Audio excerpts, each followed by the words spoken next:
The aim of this individual development is actually self-realization, the integrations of all aspects of the psyche itself. So let's discuss it one by one.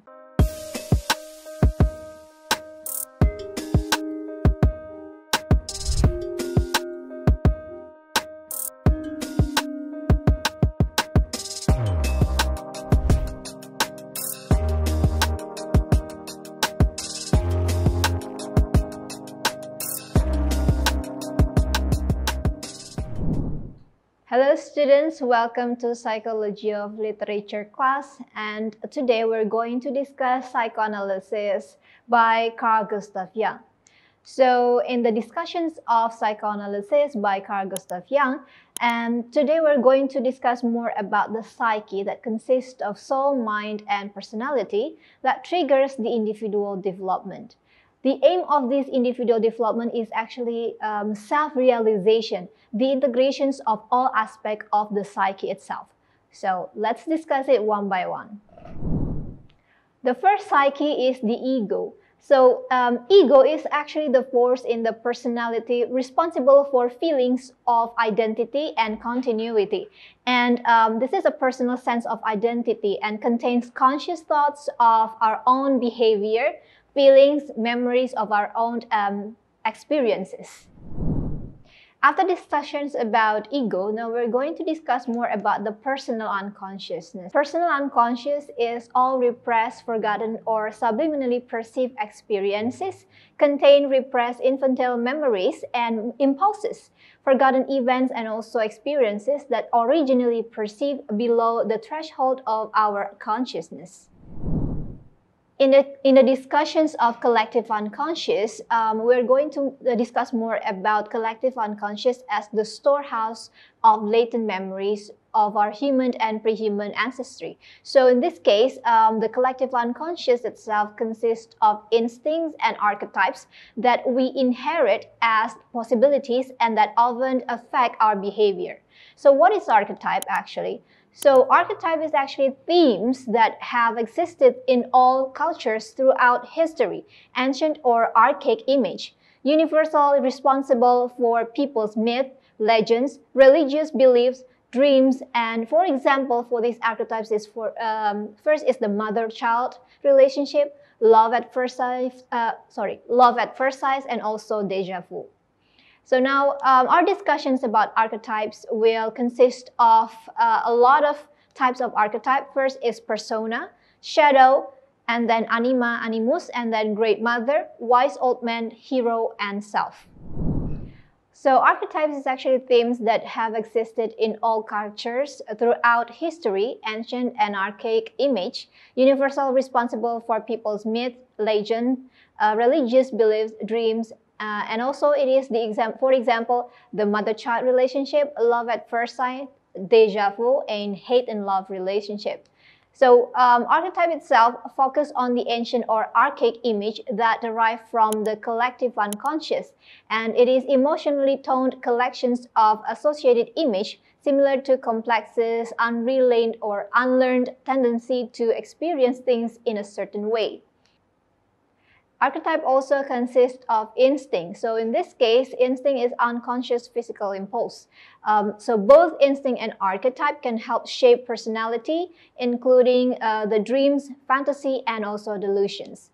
So there are types of archetypes that are known in the Carl Jung concept of archetypes. The first is the persona, second is shadow, the third is anima, and the fourth is animus, the fifth great mother, the sixth wise old man, the seventh hero, and the eighth is the archetype self.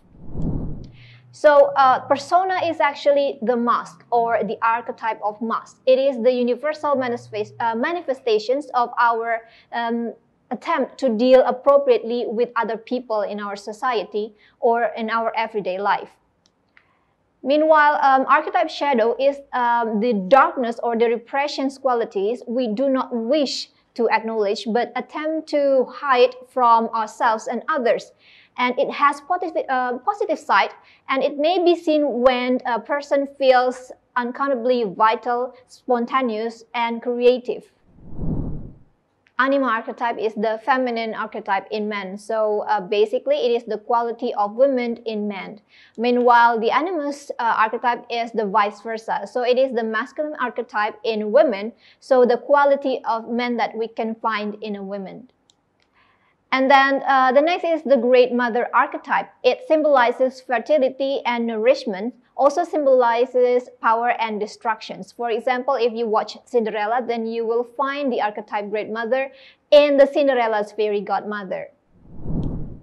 The next is the Wise Old Man archetype. So it symbolizes wisdom and also meaning. So it also symbolizes humans' pre-existing knowledge of the mysteries of life and also the life itself. For example, if you watch The Lord of the Rings, then you will find wise old man archetypes in Gandalf character. And then the next is the hero archetype. So hero is a person who conquers an evil foe, but also who has a tragic flaw. So it is often undone by some insignificant person or event. And for example, if you watch or if you are familiar with the ancient Greek stories, then you will know about Achilles and his heels, Superman, and also Kryptonite. And the last is the self archetype. So it is actually the innate blueprint that is capable of being realized, and it is inherited tendency to move toward growth and then perfections and also compulsions. And then it is actually the archetype of all archetypes. It pulls together and unites the other archetypes to self-realizations. So in order to have a personal development or individual development, someone must have all of these archetypes and especially self-archetypes. And it has transcendent functions, which is providing stability and also balance to the various systems of the personality or a character in a story.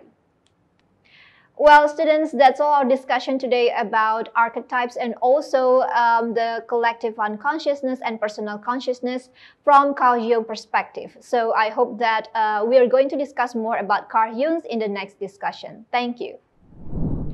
Well, students, now let's continue our discussions to psychological types by Carl Jung.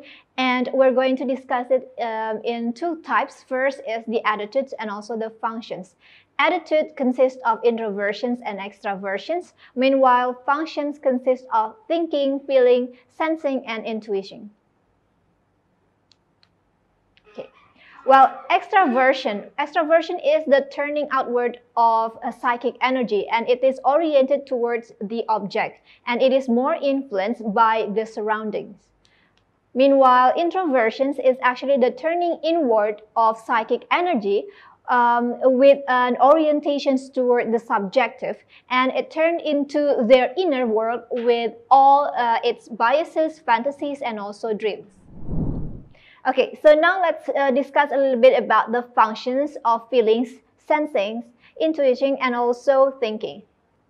In the discussions of functions and attitude, extraversions and also introversions will have way of thinking, feeling, sensing, and also intuiting. So for the thinking, for extraversions, they rely heavily on concrete thoughts. Meanwhile, the introversions will rely on the interpretations of an event, which is colored more by the internal meaning. Meanwhile, for the feeling, it is guided by the external values and also widely accepted standards of judgment. That's for the extroversions. Meanwhile, for the introversions, they will base their values more on the judgment on subjective perception. For the sensations or the sensing for extroversions, they perceive the stimuli in much the same way that these stimuli exist in reality. Meanwhile, for the introversions, they focus more on the subjective sensations or interpretations of the stimuli itself rather than the stimuli themselves. And then for the intuitions, for extraversions, they oriented towards the facts, and then for the introversions, they guided by the unconscious perceptions of facts that are subjective.